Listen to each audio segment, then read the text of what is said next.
This is VOA News. Via remote, I'm Marissa Melton. Thousands of Ukrainians fled brutal fighting in some of the country's key population centers Friday, despite problems with maintaining some of the pre-identified humanitarian corridors. A senior Ukrainian official said a total of 6,266 people were able to evacuate and flee the violence, including more than 3,000 from the besieged southern city of Mariupol. The escape of so many civilians from Mariupol came despite a failed attempt to evacuate even more people from the city that U.S. defense officials said had been decimated by Russian airstrikes and missile attacks. The International Committee of the Red Cross said Friday that an attempt to reach the city with buses and rescue personnel failed after conditions made it impossible to proceed. The ICRC said it is critical that the parties respect the agreements and provide the necessary conditions and security guarantees. The organization said the humanitarian team would try again Saturday to reach Mariupol. Meanwhile, other Ukrainian cities, including the capital, Kyiv, remained under heavy bombardment from Russian forces, despite a Russian pledge earlier in the week to de-escalate its military campaign in the north of the country.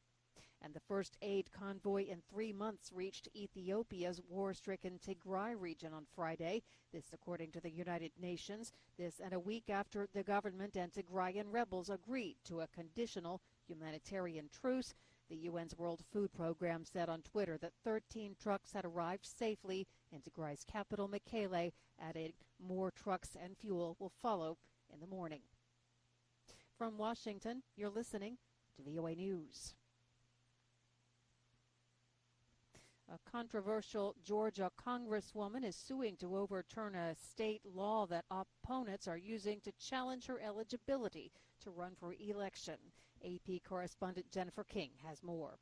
Representative Marjorie Taylor Greene, a Georgia Republican known for conspiracy theories and her conservative viewpoint, has filed suit over a state law that allows voters to challenge a candidate's qualifications with a written complaint. Last month, a group alleged that Greene's activity surrounding the January 6th riot violates a part of the 14th Amendment, ratified shortly after the Civil War, that precludes members of Congress from serving if they have engaged in insurrection or rebellion. Greene's lawsuit says she vigorously denies that she aided and engaged in insurrection. Her suit claims the Georgia law violates Greene's right to run for office and due process because a simple complaint triggers a request for a hearing that puts the burden of proof on the candidate. Voters in North Carolina, supported by Free Speech for People, filed a similar challenge against Representative Madison Cawthorn. That has been blocked by a federal judge. Greene's hearing has been set for April 13th. Jennifer King, Washington. U.S. Homeland Security Secretary Alejandro Mayorkas said on Friday that the United States will end a sweeping pandemic-related expulsion policy that has effectively closed the U.S. asylum system at the border with Mexico. Mayorkas said in a statement that the Title 42 public health order will remain in effect until May 23rd.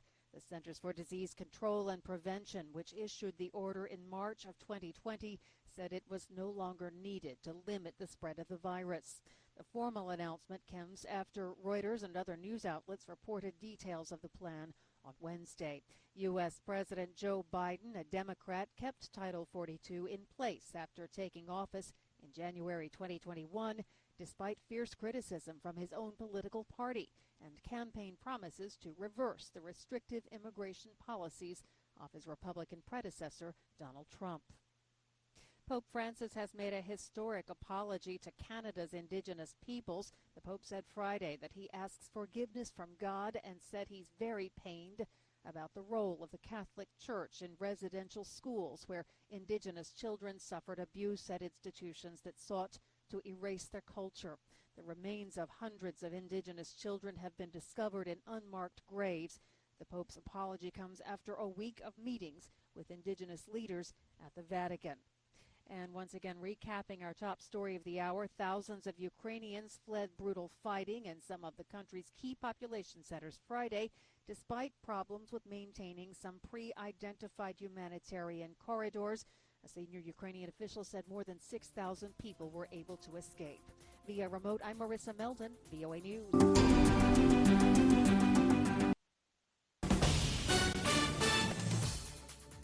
This is VOA News. Via remote, I'm Marissa Melton.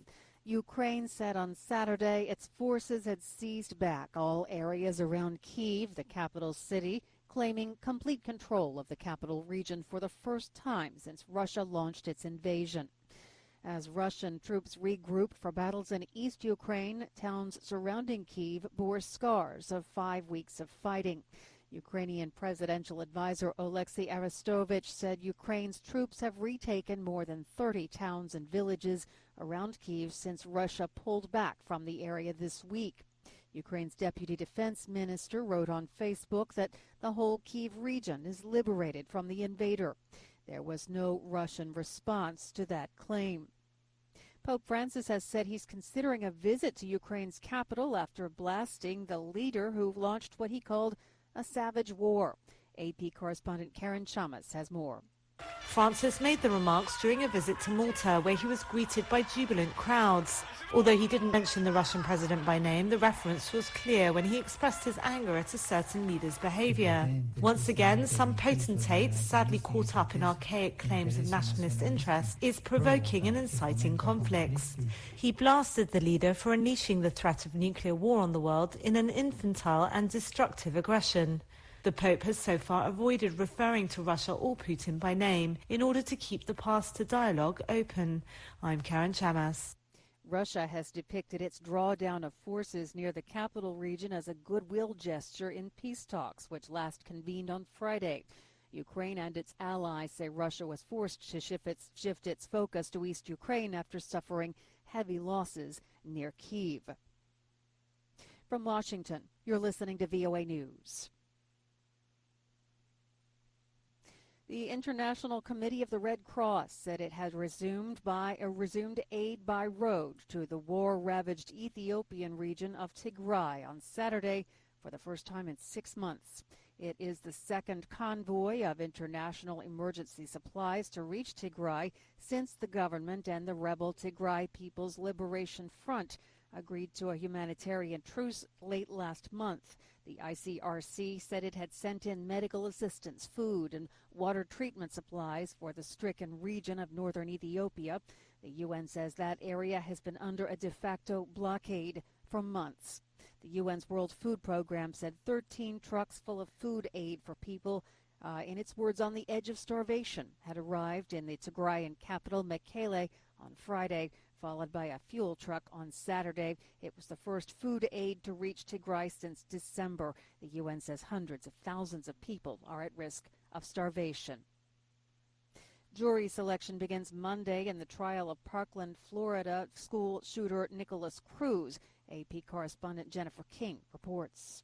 It's expected to be no easy task screening jurors who can put aside their knowledge of the 2018 shooting that killed 17 people at Marjory Stoneman Douglas High School to judge the case fairly. 23-year-old Nicholas Cruz has already pleaded guilty. His defense lawyers will be looking for those who might give him the one vote he needs to avoid the death penalty. Prosecutors will be arguing that aggravating factors outweigh mitigating factors such as Cruz's lifelong mental illness. As many as 1,500 people will begin filing through Circuit Court Judge Elizabeth Scherer's courtroom over the next several weeks. The case has been plagued by delays due to COVID and legal wrangling. I'm Jennifer King.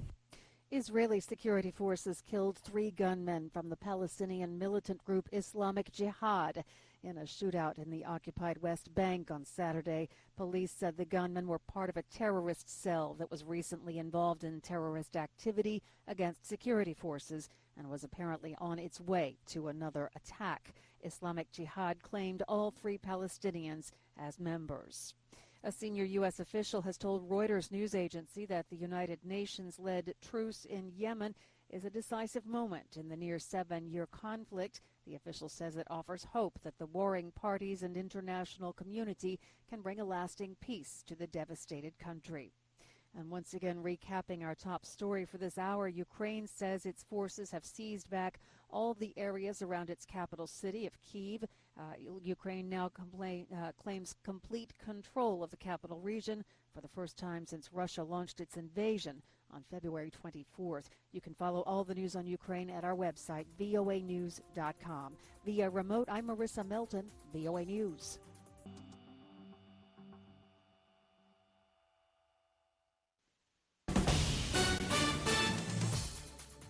This is VOA News. Via remote, I'm Diane Roberts. Ukraine accused Russian forces of carrying out a massacre in Bucha, a town near Kyiv, while U.S. Secretary of State Antony Blinken described images of dead bodies there as, quote, a punch in the gut, end quote. Russia's defense ministry denied the allegations, and Moscow requested the United Nations Security Council convene to discuss what Russia called a provocation by Ukrainian radicals in Bucha. AP's Jennifer King has more on Ukraine calling for tougher sanctions. Ukrainian troops arriving in the town of Bucha after Russian troops withdrew found dead bodies with bound hands, gunshot wounds to the head, and signs of torture. AP reporters counted at least 9 people in civilian clothes who appeared to have been killed at close range.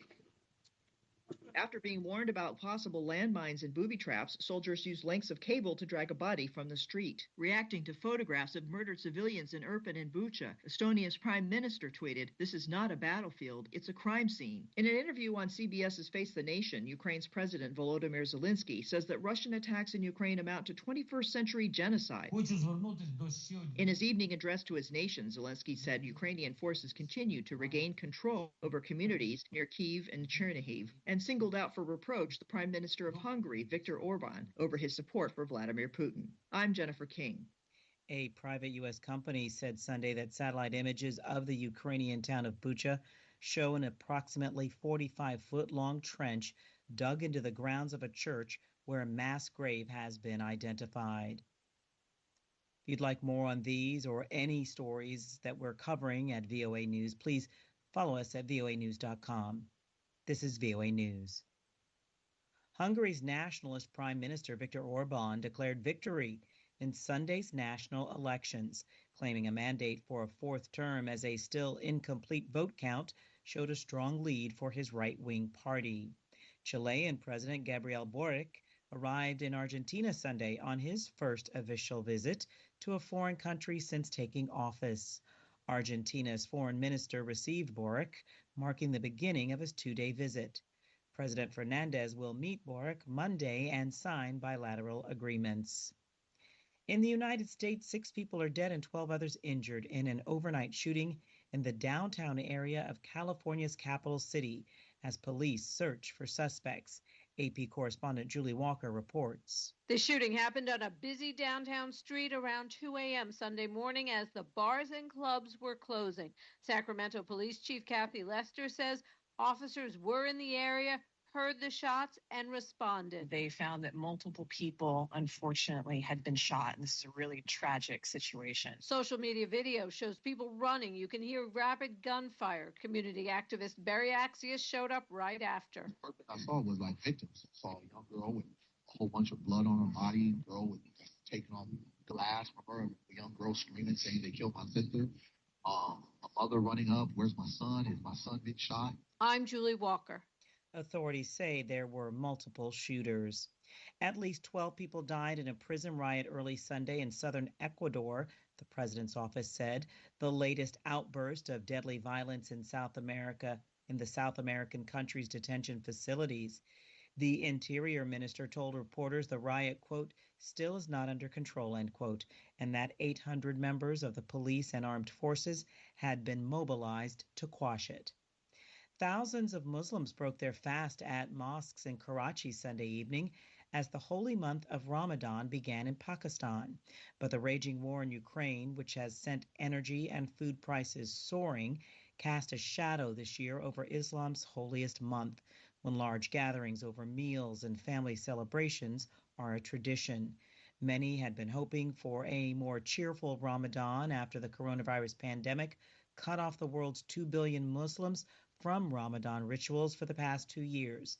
Instead, many find even the most basic items are too expensive to buy this year. And recapping our top story, Ukraine accused Russian forces of carrying out a massacre in Bucha, a town near Kyiv, while U.S. Secretary of State Antony Blinken described images of bodies there as a punch in the gut. Via remote, I'm Diane Roberts, VOA News.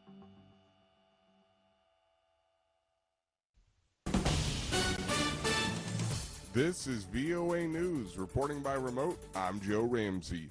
U.S. President Joe Biden says the massacres in the town of Bucha near Kiev in Ukraine should silence those who criticized him for calling Russian President Vladimir Putin a war criminal. Details from VOA's chief national correspondent, Steve Herman. Just after coming off the Marine One helicopter at Fort McNair, President Joe Biden reiterated to reporters his assertion that Russian President Vladimir Putin is a war criminal, based on the images emerging of slain civilians on the streets of Ukrainian towns after Russian forces retreated. This guy is brutal, and what's happening in Bucha is outrageous, and everyone's seen it. Russia says accusations that its troops have killed civilians are a cynical lie perpetrated by Ukraine in the West. Steve Herman, VOA News, Washington. The United States plans to seek a suspension of Russia from its seat on the UN's top human rights body amid increasing signs that Russian forces may have committed war crimes in Ukraine. U.S. Ambassador to the United Nations, Linda Thomas-Greenfield, made the call Monday for Russia to be stripped of its seat in the Human Rights Council in the wake of the reports over the weekend about violence against civilians in the town of Bucha. Meanwhile, Ukraine's deputy prime minister says more than 1,500 civilians were evacuated on Monday from the besieged port of Mariupol in southern Ukraine. She says a total of 2,400 people were evacuated along a humanitarian corridor running from Mariupol to the Ukrainian-held city of Zaporizhia. Find more on our website, voanews.com, or follow us on the VOA mobile app. This is VOA News. In the U.S., police in California's capital city announced an arrest Monday connected with the shooting that killed 6 people and wounded a dozen others in the heart of Sacramento as multiple shooters fired more than 100 rounds and people ran for their lives. AP correspondent Julie Walker reports. Police say at least 2 shooters opened fire on a busy street around 2 a.m. as bars and clubs were closing, killing the 3 men and 3 women ranging in age from 21 to 57. Police Chief Kathy Lester. The scale of violence that just happened in our city is unprecedented during my 27 years here at the Sacramento Police Department. Social media video shows a fight, then dozens of rapid-fire gunshots are heard. Police Sergeant Zach Eaton. We don't know if that fight actually led to the shooting. We're still working through all those details right now. Police found a stolen gun at the scene. Meanwhile, people are leaving candles and balloons as a memorial to the victims grows. I'm Julie Walker. Israeli police arrested several Palestinians accused of throwing rocks and other objects at officers outside the contested Old City of Jerusalem on Monday as tensions flared during the Muslim holy month of Ramadan. Video footage from the scene showed officers being pelted by water bottles and other objects and detaining suspects. It was the 3rd consecutive night of unrest outside the Old City, a frequent flashpoint of Israeli-Palestinian violence. On Sunday, Palestinian youths and Israeli police scuffled outside the Damascus Gate, a central gathering place in the heart of historic Jerusalem. At least 8 people died when a goods train derailed in Southeast Democratic Republic of Congo, the second accident in the area in a fortnight, a local official said Monday. The accident occurred during the night of Saturday to Sunday. In mid-March, a train came off the tracks in the same village, killing at least 75 people and injuring 125, according to the official toll. In the latest accident, there are 8 dead and 20 injured, according to the provincial government's communication official. A team led by the health ministry headed to the site with, quote, medicines, food, and other first aid equipment, he told reporters. Recapping our top story, U.S. President Joe Biden says the massacres in the town of Bucha near Kiev in Ukraine should silence those who criticized him for calling Russian President Vladimir Putin a war criminal, as the United States plans to seek a suspension of Russia from its seat on the UN's top human rights body amid increasing signs that Russian forces may have committed war crimes in Ukraine. Find more at voanews.com. Reporting by remote, I'm Joe Ramsey.